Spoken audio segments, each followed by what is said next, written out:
माझिया प्रियाला प्रीत कैरा।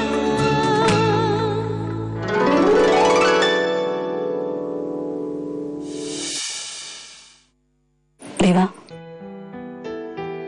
अनिरुद्धने pharmaceutical company 20 वर्षांपूर्वी भारतात सुरू केली होती।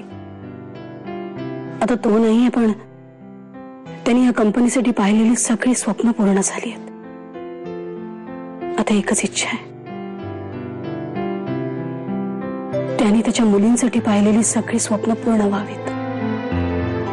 चला माई, आज तुम्हा दोघींमुळे अमेरिकेत देखील भारतातल्यासारखी पूजा झाली, राईट? हॅपी? गुड. आता इनफ ऑफ दिस नॉट. हे घे. तरी सुद्धा तुम्ही पैठणी नेसायला हवी होती माई. ओके, आय प्रॉमिस यू, माझ्या मुलींचं लग्न असेल ना त्या दिवशी मी पैठणी नेसणार, नक्की, प्रॉमिस. हे, दॅट रिमाइंड्स मी, शमी बेटा, माझ्याकडे ना का हँडसम मुलाचा फोटो आहे, and I want you to see it, please. Oh mama, not now. मला खरंच खूप उशीर झालाय. अरे I'm getting late. मला अजून चेंज करायचं, ऑफिसला जायचं, खूप काम आहे मम्मा. 2 मिनिटे लागतील. प्लीज आपण रात्री बोलूयात ना, हा प्लीज.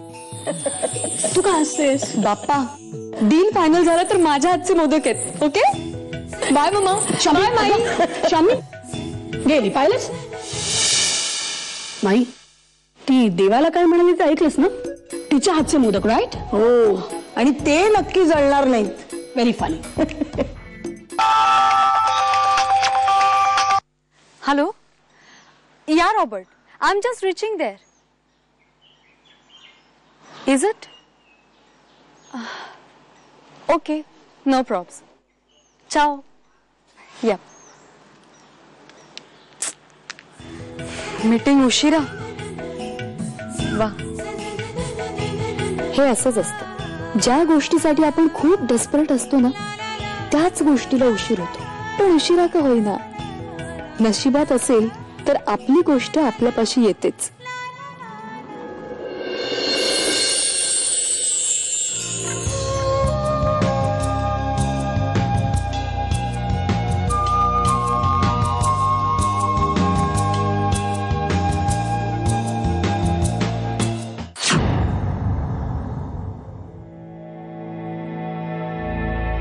कुठल्याही गोष्टीवर रागवणं म्हणजे माझ्या दृष्टीने दगडावर पाणी ओतल्यासारखं आहे.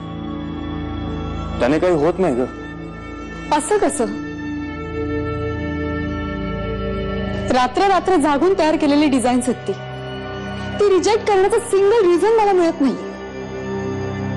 तुझं काम वाईट होतं म्हणून तुझं प्रोजेक्ट रिजेक्ट नाही झालं. आय नो, मी त्यांच्या टर्म्स नुसार डिझाईन्स केल्या नाहीत ना, म्हणून. There you are. त्यांना हिंदू देवी देवतांची चित्रे त्यांच्या कपड्यांवर हवी होती आणि ती तुला पटलं नाही. I agree with you. तुझं देशप्रेम, तुझे व्हॅल्यूज, तुझे संस्कार, राईट राईट, सगळ्याच गोष्टी आपल्या मनासारख्या होत नसतात. तू तुझे व्हॅल्यूज सांभाळलास आणि क्लायंट गमावलास. मामाने हे काय काढलंय सडनली आणि कशासाठी? माझ्या लग्नाची घाई ती का करते आता? ज्या कोणाशी व्हायचं असेल ना माझं लग्न, त्याच्याशी होईलच. बाबा म्हणायचे असं, तुझ्यासाठी या जगात कोणीतरी बनवलं गेलंय, तो तुला बरोबर येऊन भेटेल एक दिवस. वाट पाहा त्याची. साधा असला तरी चालेल, पण मन मोठं असावं. माझ्या सगळ्या चुका, हट्ट, तक्रारी स्वतःच सामावून घेणं इतकं मोठं, आभाळासारखं.